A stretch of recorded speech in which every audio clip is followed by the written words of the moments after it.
my wedding pro friends? All right, this is our Wedding-Preneurs Live that we do every week, or most every week. And I wanted to first start off and say happy Thanksgiving. Hopefully you all had a wonderful Thanksgiving, and yesterday was actually my birthday, so I celebrated that over the the holiday weekend as well. So all right, we are just going to dive in here because I know you are busy and there is only so many hours in a day. So today we are talking about how are you setting yourself apart in your wedding business. And there are some things that you can do to actually make yourself stand out from the competition without being slimy and sleazy, because I'm big on being authentic, showing up as your true self, attracting those ideal clients that you want to work with into your world. And so that's what I want to kind of share today is a couple tips on how to set yourself apart in your wedding business so that you can stand out from your competition. So first off, you need to get in front of your ideal client. And then once we get in front of them, we want to stay in front of them, right? Because there is so much noise in the world, is what I say, that we get pulled in so many different directions. And a lot of times they may really love what you have to offer, but they just forget about you because you're not staying in front of them. Or they may go like, hey, there was that one DJ vendor that I really like, but they can't remember the name, right? So we want to make sure that we stand out and stay in front of them. So those are the two things that I am big on trying to make sure that you accomplish in your wedding business and that I help teach you.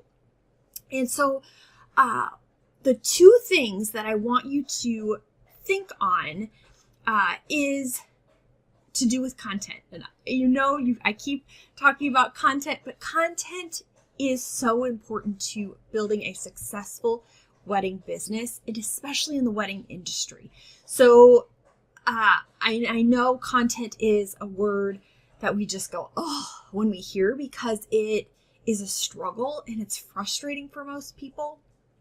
And so that is where I'm coming in, trying to help make things more simple, streamlined, and make it easy so that you can show up and stay in front of these ideal clients so that you are getting more bookings and making more money, okay? So the two types of content that I want you to focus on is social media, because once we want to get the exposure of those ideal clients, right? And we have to get in front of them so that they know you exist. If they don't know you exist, they can't book you. So social media is the first one that I want to make sure that you do from a content standpoint, is showing up on social media. The second one is email. And once your ideal clients find you and they may opt into your lead magnet, or they come to your website, they submit an inquiry, ask for a proposal, whatever it is, once you get their email address and they are in your world, you have so much that you can do with that. And so what I want you to then do is make sure that you have an email system process set up so that you are emailing those people as well. So those are the two main pieces of content, because we can add in some other things right away as well. But what I teach is adding on one piece of content at a time. So then you're getting consistent, and then you're building that process. And then you're adding another piece of content. And so you're building on that, but you're getting consistent with each one of them. And then you're not overwhelmed, and you're not just throwing in the towel and haphazardly doing this and that.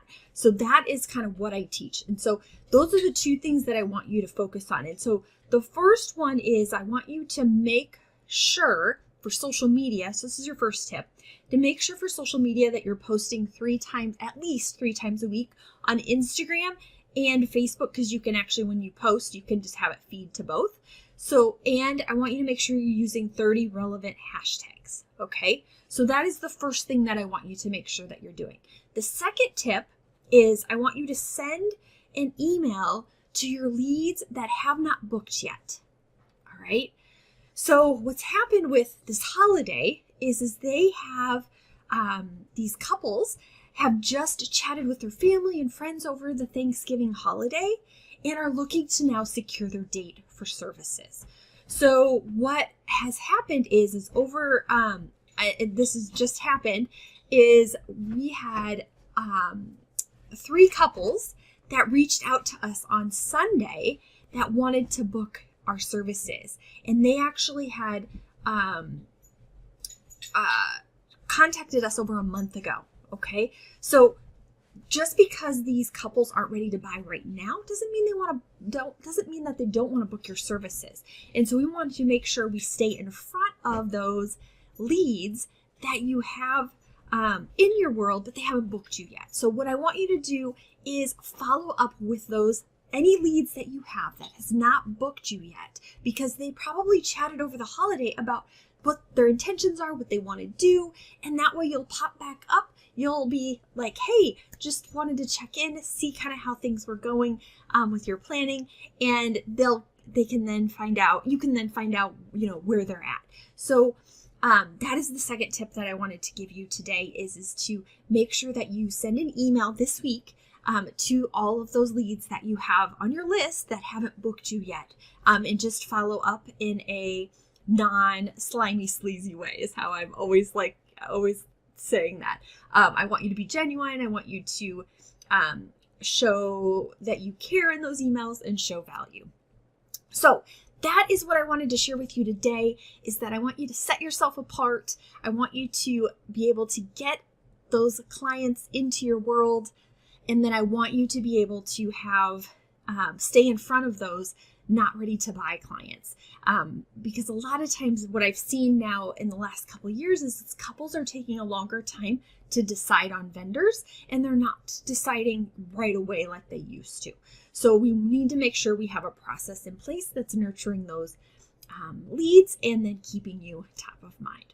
So if you are if you're still on the fence about joining the Wedding-Preneurs Content Club, the Wedding Biz Content Bonanza ends tonight. So the doors are closing at midnight Pacific Standard Time.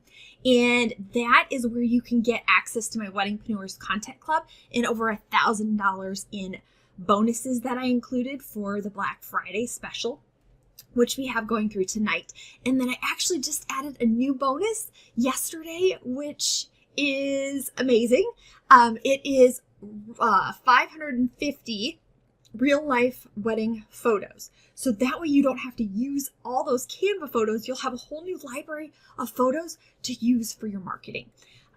So with the Wedding-Preneurs Content Club, I give you the social media posts, the email newsletters, blogs, video concepts, all of that. And I teach you the strategy on how to build each one of those content pillars into your business. So I hope that you'll join us inside the content club, and you can snag the Wedding Biz Content Bonanza bundle that we have, so you get all of those amazing bonuses as well, and that new bonus that we just added on. So I'm going to put the link below so that you can check that out if you are interested in that. But make sure and include those 2 tips that I shared into your process, and that will start helping you set yourself apart. So if you have questions, reach out, but I am happy to support you and be there for you when you are ready. So, all right, well, that's it for this week, and I will see you guys next time. Bye.